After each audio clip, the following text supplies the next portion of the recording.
I found Nomadland to be a very profound work. I would like to say that I'm a nomad at heart, just because I like to travel. I like to find the poetry in everyday things. I like to connect with nature and have conversations with strangers, and the wisdom that you can collect from it. So I'm curious, even though that I've seen this film, what is something that, or maybe the single greatest thing that I will never fully understand unless I have lived this myself, this lifestyle? I would say the quiet joy. We live in such a loud, busy, obnoxious, screaming culture. We've lost sight with quiet joy that wells up from your heart. And you can retouch that and re-experience that. And we're looking for it. We're looking for it in meditation and find it there.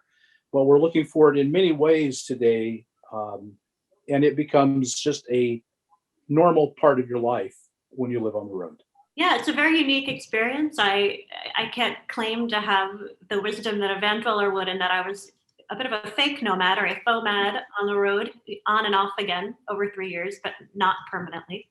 But for me, the ability to feel like you've got your exoskeleton that can take you anywhere and protect you and get you all into all of these great places and situations. For me, as a journalist, it was incredible because it really enabled me to live with people I wanted to know more about, and seeing them live with each other and how the vans enabled that. Just that sense of community was really striking to me.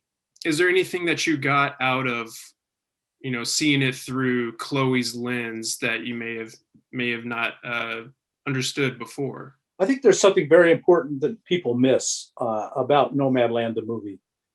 And it's the story, it's Fern's story on the inside, lived on the outside.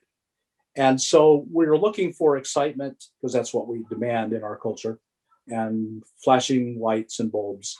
But it's her inside journey of her sorrow and grief. And the insides are not always pretty and pleasant and extravagant. They're quiet. They should be quiet. Healing should be a quiet internal thing.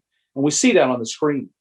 And so that's unpleasant for some of us to actually see the insides on the outsides. We're terrified by it. So I think that's important. For me, what I get out of it is it changes what's important to me in my life. And I wonder, obviously you both have seen it, gone through it. What has this past year and everything that's going on in the world may have even changed what's important to you now? It's amazing to me how we're able to live dramatically differently when the circumstances call for it, but how so few of us take the wheel and steer in our own lives.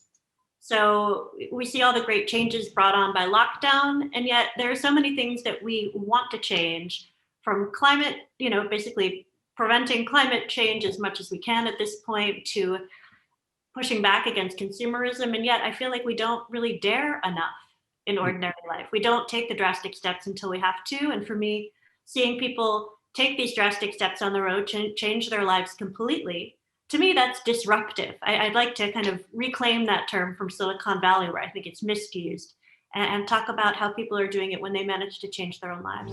What the nomads are doing is not that different than what the pioneers did.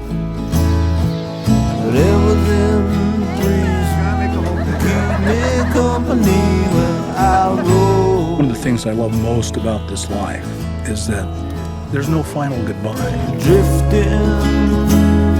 Let's just say I'll see you down the road.